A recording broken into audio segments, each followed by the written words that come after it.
Hi all, this is Ashwin Muthuraman here. Uh, Welcome to the video lecture on graphs. So today we are going to talk about graphs. Let me start with the definition of graphs here. So if you see, this is just a set of vertices. The first set I'm defining as V of G, which is called the vertex set, and the second set I'm going to define it as edge set, which is E of G. Now how these two are connected, there should be a condition, right? So this condition is E of G, that is every pair of node we represent it as E of G. So the pair of nodes Vi, Vj.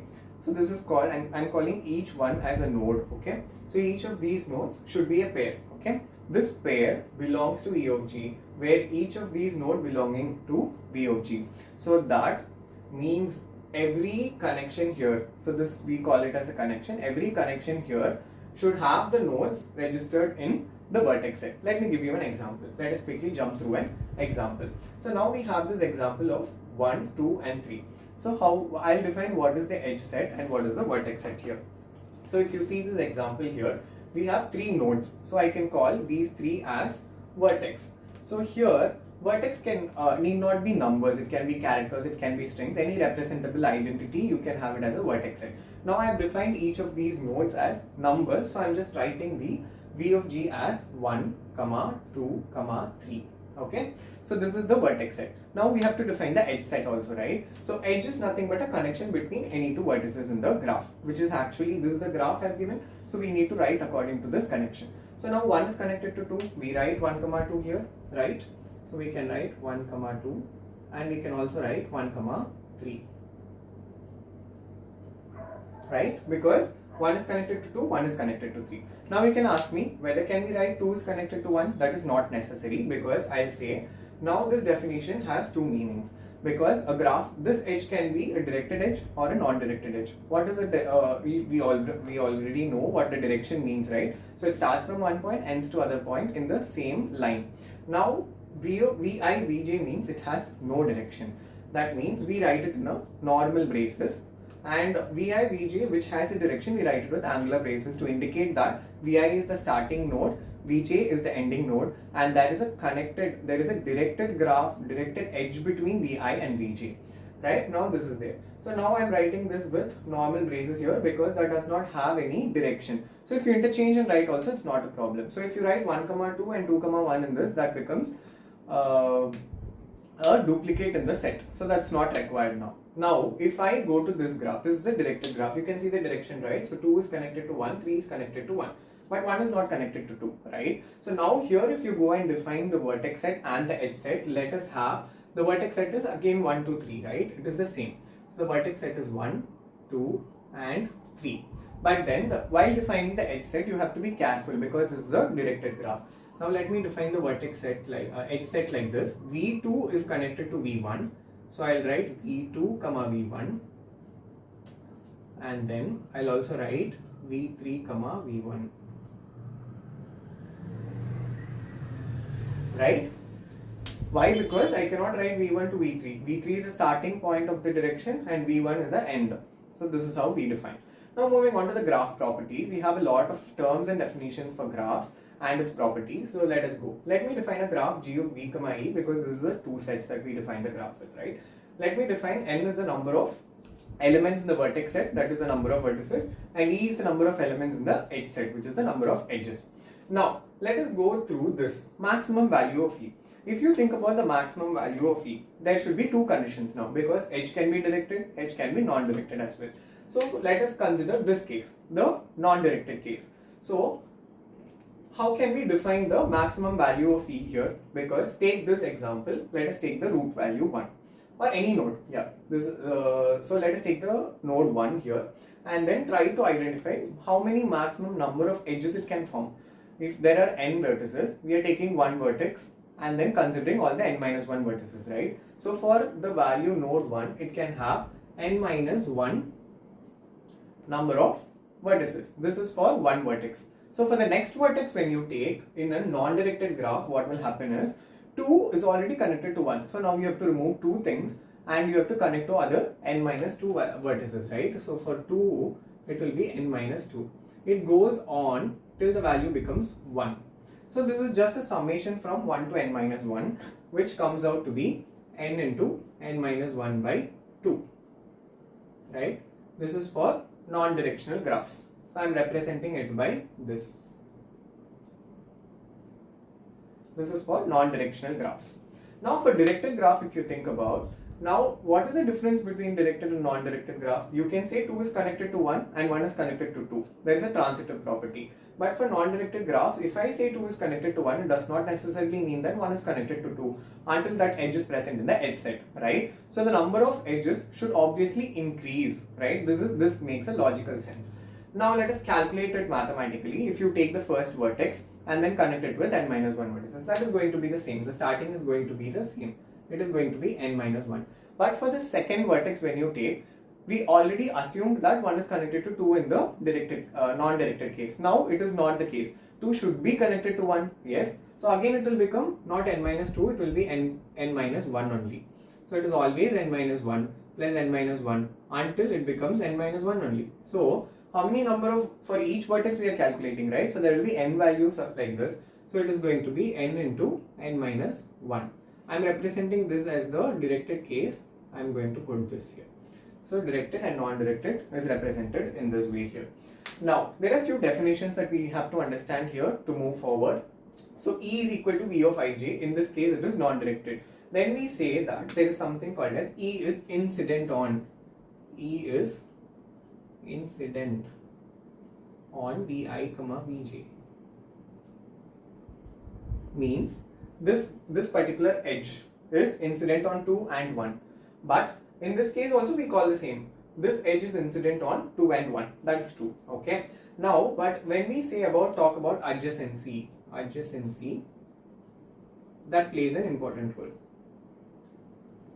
Now we talk about adjacency here. Vi is adjacent to Vj because 2 is adjacent to 1, 1 is also adjacent to 2. Transitive property holds true. But when it is a directed graph, we change the terminology such that Vi is adjacent to Vj, means 2 is adjacent to 1 and 1 is adjacent from 2. It is not the opposite case. Okay. So we call the from and to comes into play here. So from Vi it goes to Vj. That is a directional representation. Just few English terminologies here that we need to understand. Now let us go for the subgraph G of V, G dash I am going to define. So now we know what is a set and what is a subset. Subset has some elements that belongs to the main set, right? Similarly, we have two sets here. It's going to be the sub definition of that. So it's going to be an expanded definition of that. So which is V, so I'll write here, V dash should also be a subset of V and E dash should also be a subset of E. For this graph, we are defining the subgraph. Now, this has to hold the condition such that V dash and E dash is a graph. So, for example, if I take this, I am taking V dash to be 1, 3. 1, 3 is a subset of V of G. Yes, true. And then E of G, instead of taking 1, 3, I am taking 1, 2. Okay. E dash is these conditions satisfied, but it should also be a graph. If I take that case, right? If I take 1, 3, if this is the case that I am talking about, is this a subgraph? Yes, let me explain. Because this 2 we did not consider in V dash of G. Are you getting me? Because this 2 should be there in V dash of G, right? Then only it will become a graph. So you cannot do this while defining the subgraphs. So I'll just complete this diagram because this should not get confused with that. So this edge is always being present. Okay, let us move ahead after subgraph. Now there is something called as path. So path is just like you walk on the road, you call that as a path, right? So similarly, you walk on the graph and call that as a path. So we start from a vertex VP and end at the vertex VQ. It can be anything, right? If I start at 2, I go to 1, I go to 3. 2, 1, 3, I call it as a path. Okay. Now, there is a special condition in the path called cycle if the starting and the ending nodes are the same. If I start from 2, I go to 1, I go to 3. If there had been an edge between this, 3 and 2, if there had been. And if I come back to 2, starting from 2, I come back to 2, that's called a cycle because that's cyclic in representation, right? So that is a cycle. These are just few definitions that we need to know about graphs to delve deep with them. Now, connected graph. As the name suggests, every node in this graph should be connected. Now, it can have too many connections, but the minimum possible value of this connected graph where E is equal to n minus 1. Think about this. There are n vertices, right? Take the first vertex. and then give a connection to every other vertex. There will be n minus 1 edges as the first case that we defined here. So there will be n minus 1 edges, right? And after that, think about this, take any vertex, take the number 2 or number 3, and then how to reach any other number in the vertex set, go to the main node or go to the first node and then get it connected to the other node. So this is the minimum possible number to get a connected graph, so which is n minus 1.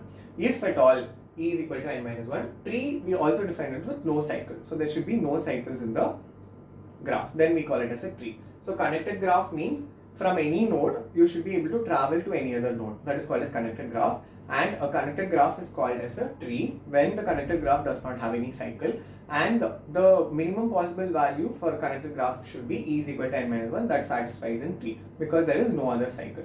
If you connect any other two vertices apart from this, there is definitely a cycle in the graph. Let us continue on the properties of graphs. So there are just three things that is left, so we'll go ahead. So now degree of a vertex. So there is something called as a degree of a vertex. So for non-directed graphs, right, degree of a vertex is nothing but the number of edges incident on that particular vertex.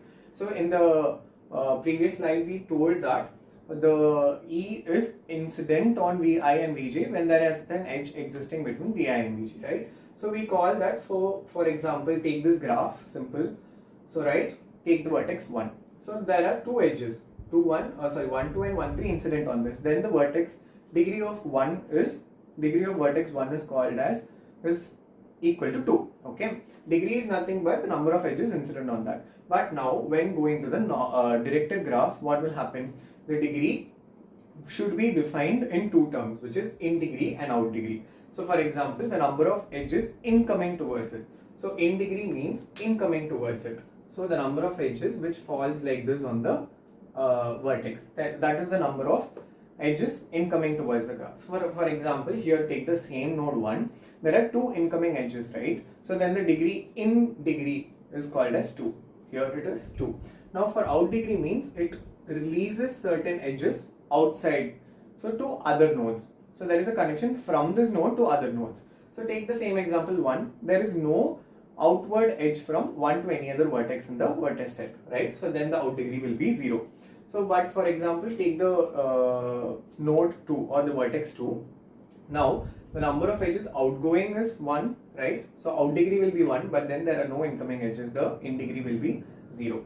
Now let us go for adjacency matrix and adjacency list. So adjacency matrix means it is just a n cross n matrix. Okay, so here let us take the example of this for adjacency matrix. So now there is 3 vertices present, so it should be a 3 cross 3 matrix. 1, 2, 3. I'm writing 1, 2 and 3. This is just a 3 cross 3 matrix. It is always n cross n matrix. Now we have to define zeros or ones based on the edges present in this. How do we represent the graph? So this is the representation of graphs in two different ways. So now we can represent the graph with matrix method. So now let us see, is there an edge from 1 to 1? No. So it is a false. So we put a 0 here. Is there an edge from 1 to 2? Yes. Is there an edge from 1 to 3? Yes.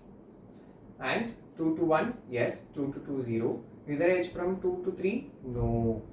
Okay. 3 to 1? Yes. 3 to 2? No. 3 to 3? No. So this is how we represent the graph in the matrix format. Because here you get the information about the vertices, vertex set is 1, 2, 3, and where between each vertex, how is the connections made? How are the connections made? That is also visible here. Now, if you go to adjacency list, let me take the example of the directed graph. You can represent that also here. So now this will be a list. So there will be 1, 2, and 3. So now this will contain, so each vertex will contain a list combining what are all the neighbors. Okay. So now vertex 1 will contain a list which is called like 1. From 1, what are all the other vertices it is connected to? 1 does not have anything, so the vertex list should be empty. Okay. Now 2 is connected to 1. From 2 there is an edge to 1, so this list will be 1, just containing the vertex code. This list will also be 1. Got it? Because so from 1 there is no neighbors. From 1 can you reach to any other node? No. From 1 within one traversal can we reach to any other node? No. From 2, yes, we can reach to 1. So I'm writing 1 here. From 3 we can reach to 1. So if there had been this case here, so say for example 2 is connected to 3 in this way, then what will happen? From 2 you can reach 1, from 2 you can reach 3. So I'll write it as 1, 3 here. But for 3 does not make any difference because from 3 there is no edge coming towards 2. So this is all about graphs. Thank you.